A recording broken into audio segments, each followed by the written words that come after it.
The story begins with a tired-looking man named Nick walking into the local bar on the morning of his 5th wedding anniversary. There, he's greeted by his twin sister, Margot, the bartender.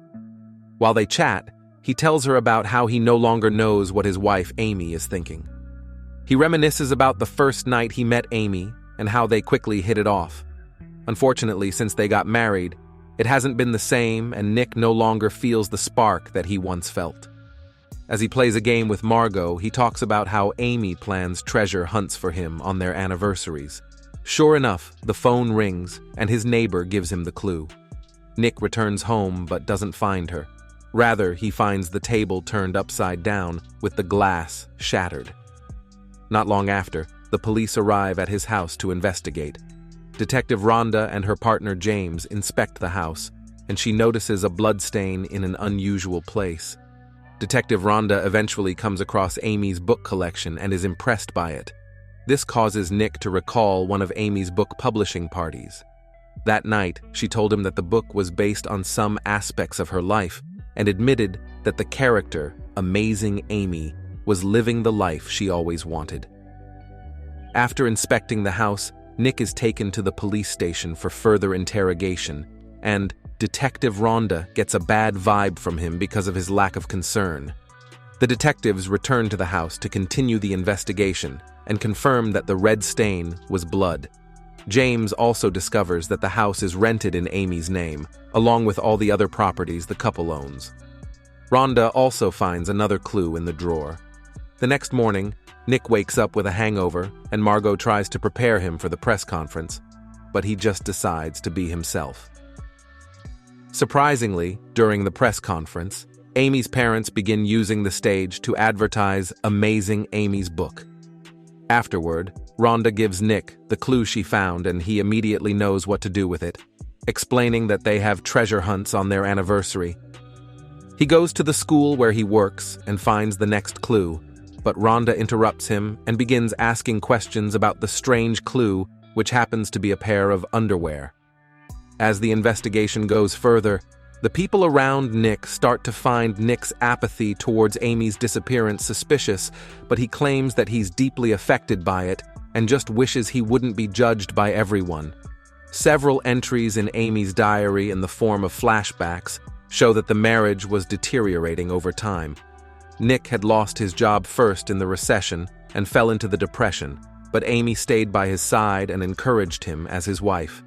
After she lost her job too, they both relocated from New York to Nick's hometown, Missouri, to be closer to his dying mother who was diagnosed with cancer, and that was when she wished to disappear for the first time. When Amy discovered that Nick was having an affair with one of his students named Andy, she suggested having a baby with him. But Nick claimed that the timing was wrong, which led to a heated argument that ended with Nick pushing Amy to the floor. Since then, Nick grew distant, and Amy gradually started to resent him. Meanwhile, Rhonda and James find out from a merchant that Amy recently wanted to buy a gun urgently. They also discover poorly hidden marital and financial issues between the couple. The next morning, Margot finds out that Nick is cheating on Amy with his student Andy when she catches him with her in her apartment, and Nick tries to play the victim, claiming that Amy made him feel horrible in their marriage. Later, Rhonda and her partner find out about Amy's pregnancy, but Nick claims that he wasn't aware, which raises more suspicion. It gets worse for Nick when records are uncovered, which suggest that he had been spending Amy's money, but he denies it. When Nick follows Amy's next clue, he realizes that they've been kept in a place where he slept with Andy, revealing that she knew about the affair. He reads a note that Amy left behind, and that's when he realizes that she's framing him for her murder. Amy, who's very much alive, takes up a new identity and moves to the Ozarks after planting incriminating evidence against Nick, along with a fake pregnancy test using her friend's stolen urine. She also fabricated her diary entries and left it in a place where the police would easily find it. Despite all of this, Nick manages to convince Margot of his innocence and hires Tanner, a renowned lawyer for such cases, to represent him. Following Tanner's advice, Nick meets with Amy's ex-boyfriend Tanner, who reveals that Amy ruined his life by framing him for sexual assault. Afterward, Nick also meets Desi, another of Amy's exes, but he refuses to talk to Nick because of the restraining order Amy filed against him. Meanwhile, Amy gets robbed and runs into Desi afterward. Once again, she manipulates him into thinking Nick is an abuser and he believes her sob story. He tells her that Nick came to see him and offers to hide her in his lake house.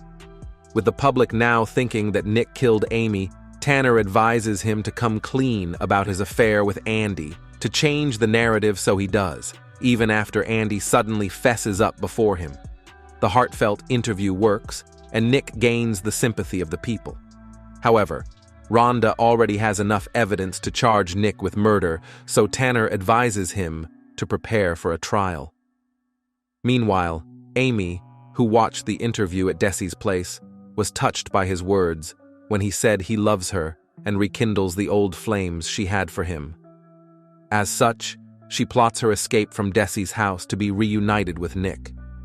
Being an expert at faking evidence, Amy makes it look like Desi kidnapped and abused her before killing him and escaping his house covered in his blood, which clears Nick of any suspicion.